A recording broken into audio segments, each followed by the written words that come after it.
Hey there, and welcome back. This is my amazing friend Alex, and today we're going to take her from her natural black hair to EV blue. I'm going to tell you exactly how this process happened, but before I do, I'd like you to take a quick second to like this video and leave a comment with how long you think this process took.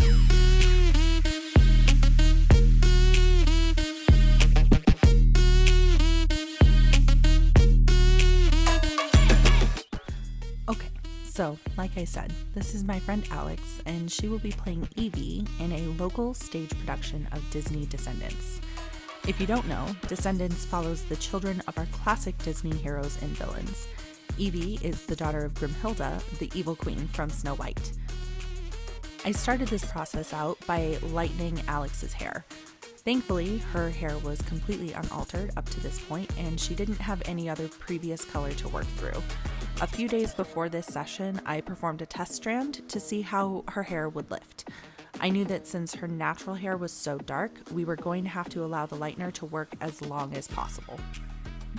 I worked with a gentle lightener, particularly around her hairline. We wanted a concentration of blue around her face and her hairline, so I made sure to pack those foils in a little closer in those areas. I started with 10 volume and Olaplex around the hairline, and I bumped up my developer every 20 to 30 minutes. Once Alex's hair got as light as it was going to get, I rinsed and deoxidized the lightener. I use a product from Malibu Sea called Deox, and it completely stops the oxidation of color and lightener. Okay, so here's our before again, and there is our after. We started at a level 2, and we were able to get to like a solid level 8.5. There's a significant amount of residual gold and orange pigment after lightening, and that's completely normal. It's just a part of the lifting process. I started by detangling and blow drying the hair a little bit. I left it a bit damp, but I didn't want it to be dripping wet while I applied our adjusting tones. I used Pulp Riot's Dash 11 and a little bit of Dash 22 mixed with a 6 volume to create a blue-violet pigment load with no level. I wanted to add that blue pigment over the existing gold tones to help shift that foundation just a little bit. Putting the direct blue right over the orange would make a really muddy mess, and we needed to balance out this tone first. And here's what it looked like after the blue booster was applied.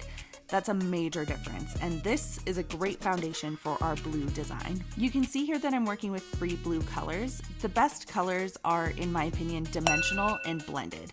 I love looking at a color design and seeing many different complementary tones and shades and not being able to really tell where one color ends and another begins. I've got a deep dark blue-black for the base, a beautiful royal blue for the mids, and a vibrant cerulean blue to pop the ends. I know it's been a minute since I posted a full-length video, but some very big things have been happening in my area. I quit my job at the salon that I was at in my previous videos, and I opened my own salon suite here in northern Colorado.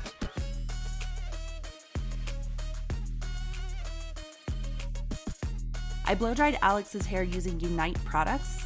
I used the Reunite Silky Smooth Heat Activator and the Laser Straight Relaxing Fluid to blow-dry her hair as smooth as possible.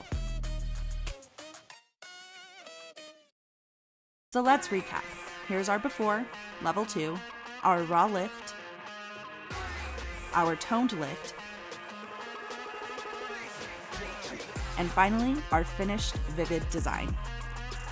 I really like to brush these curls out with a round brush for a fluffier final result. I feel like that photographs really nicely.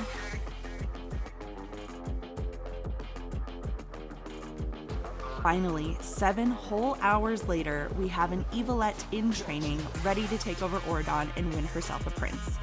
Did you guess that this would take 7 hours? Comment below if you were high or low on your guess.